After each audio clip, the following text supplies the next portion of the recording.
Hi everyone, this is Today in History. Today is Sunday, February the 11th, the 42nd day of 2024. There are 324 days left in the year. On this day in 1753, Pennsylvania Hospital, the first hospital in the United States, began admitting patients. It was co-founded by Benjamin Franklin. On this date, 1847, American inventor Thomas Edison, who singly or jointly held a world record of 1,093 patents and played a critical role in introducing the modern age of electricity, was born.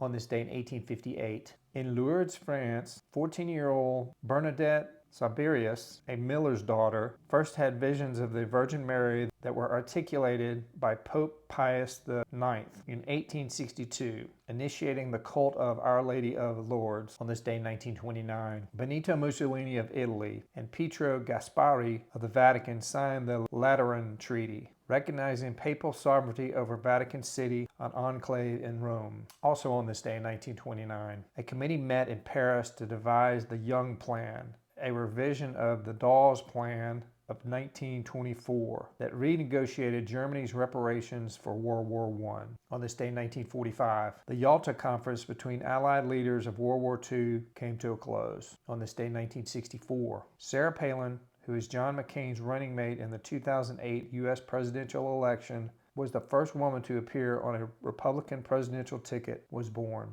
On this day, 1969, American actress Jennifer Aniston, who achieved stardom on the popular television sitcom Friends from 1994 to 2004 and launched a successful film career, was born. On this day in 1975, British politician Margaret Thatcher was elected leader of the Conservative Party. Replacing Edward Heath, she became Europe's first woman prime minister in 1979. On this day in 1989, the Reverend Barbara Harris of the Protestant Episcopal Church became the first female bishop in the Anglican Communion. On this day in 1990, after serving 27 years in prison, Nelson Mandela was released, and he subsequently began negotiating with President F.W. de Klerk that ended apartheid in South Africa. This also started the Mandela effect. There are people out there who believe that Nelson Mandela died in prison in the 80s. To their surprise, in 1990, he was released from prison. This is what is known as the Mandela effect. On this day in 2011, Egyptian President Hosni Mubarak stepped down after nearly 30 years in power, following mass demonstrations that were a part of a pro-democracy uprising known as the Arab Spring. On this day in 2012,